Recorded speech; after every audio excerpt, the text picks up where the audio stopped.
Assalamualaikum warahmatullahi wabarakatuh. Perkenalkan, saya Nur Afni Mutmainah dengan NIM 07011282429067. Pada kesempatan kali ini, saya akan mempresentasikan rancangan masa depan saya dengan fokus pada rencana karir saya setelah lulus dari S1 Administrasi Publik.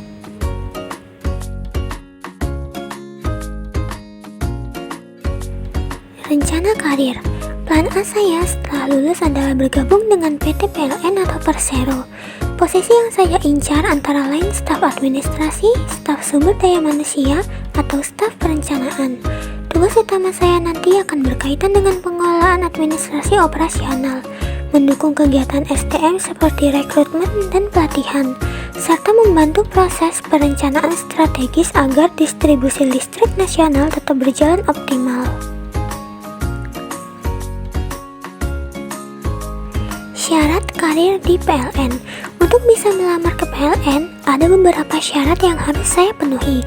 Pertama, memiliki pendidikan S1 atau D4 dari perguruan tinggi terakreditasi termasuk jurusan administrasi publik. Kedua, IPK minimal 3, dan saya menargetkan IPK pribadi di atas 3,5. Ketiga, usia maksimal 30 tahun. Keempat, saya harus sehat jasmani dan rohani serta bebas narkoba. Terakhir, saya harus siap untuk ditempatkan di seluruh wilayah operasional PLN. Syarat karir di PLN. Selain persyaratan umum, saya juga harus mempersiapkan beberapa dokumen penting seperti CV dan pas foto, ijazah atau surat keterangan lulus, transkrip nilai, KTP, SKCK jika sudah tersedia, serta sertifikat pelatihan pendukung seperti Microsoft Office atau bahasa Inggris. Analisis SWOT, kekuatan. Berdasarkan analisis SWOT, saya memiliki beberapa kekuatan. IPK saya sejauh ini konsisten berada di atas 3,5. Saya juga cukup mahir menggunakan Microsoft Office, khususnya Word dan PowerPoint. Selain itu, saya teliti dalam mengerjakan tugas dan mampu bekerja secara mandiri dengan baik. Analisis SWOT, kelemahan. Namun, saya juga menyadari beberapa kelemahan diri. Saya belum memiliki pengalaman magang, khususnya di BUMN. Relasi profesional saya masih terbatas, dan saya juga belum memiliki sertifikasi tambahan seperti tes psikologi atau pelatihan soft skill. Analisis SWOT, peluang. Dari sisi peluang, PLN menyediakan berbagai pelatihan internal untuk pengembangan karyawan. Sebagai BUMN, PLN juga menawarkan tunjangan dan peluang beasiswa untuk studi lanjutan. Selain itu, adanya program rotasi divisi di PLN membuka peluang pengalaman kerja yang lebih luas di berbagai bidang.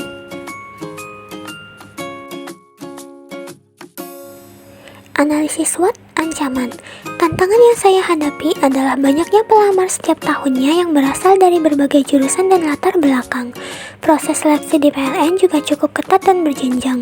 Selain itu, persyaratan rekrutmen bisa berubah sewaktu-waktu, sehingga saya harus terus memperbarui informasi terbaru secara berkala. Tahapan dan target jangka pendek. Dalam jangka pendek atau 0 hingga 6 bulan ke depan, saya fokus mempertahankan IPK di atas 3,5. Saya juga berencana mengikuti pelatihan seperti Excel lanjutan, SPSS dasar, dan workshop psikotes. Selain itu, saya mulai menyusun CV dan mengumpulkan dokumen penting. Saya juga aktif membangun relasi lewat LinkedIn dan webinar seputar karir BUMN. Tahapan dan target jangka menengah. Untuk jangka menengah, yaitu 6 hingga 18 bulan ke depan, saya akan mencari peluang magang, terutama di instansi pemerintah. Saya juga ingin ikut proyek dosen atau penelitian terkait kebijakan publik, membuat portofolio sederhana seperti studi kasus, dan mengikuti tes TOEFL atau sertifikasi Microsoft Office spesialis. Tahapan dan target jangka panjang. Dalam jangka panjang, yaitu 1 hingga 5 tahun ke depan, saya menargetkan semua dokumen sudah lengkap untuk pendaftaran ke PLN. Saya akan rutin berlatih soal psikotes dan wawancara, serta mendaftar melalui portal rekrutmen bersama BUMN dan mengikuti seluruh proses seleksi PLN dengan persiapan yang matang. plan B, lanjut S2. Jika plan A belum berhasil, saya akan melanjutkan ke plan B, yaitu melanjutkan studi S2 Magister Administrasi Publik di Universitas Sriwijaya. Saya ingin mengambil konsentrasi pada kebijakan publik atau otonomi daerah. Untuk biaya, saya akan mencoba beasiswa LPDP atau beasiswa internal kampus. Dengan kuliah S2, saya berharap bisa memperkuat kompetensi dan kembali mencoba seleksi BUMN atau bekerja di lembaga pemerintah yang sesuai minat dan keahlian saya. Demikianlah presentasi saya mengenai rancangan masa depan dengan fokus pada rencana karir di PT PLN. Terima kasih atas perhatian dan kesempatannya. Wassalamualaikum warahmatullahi wabarakatuh.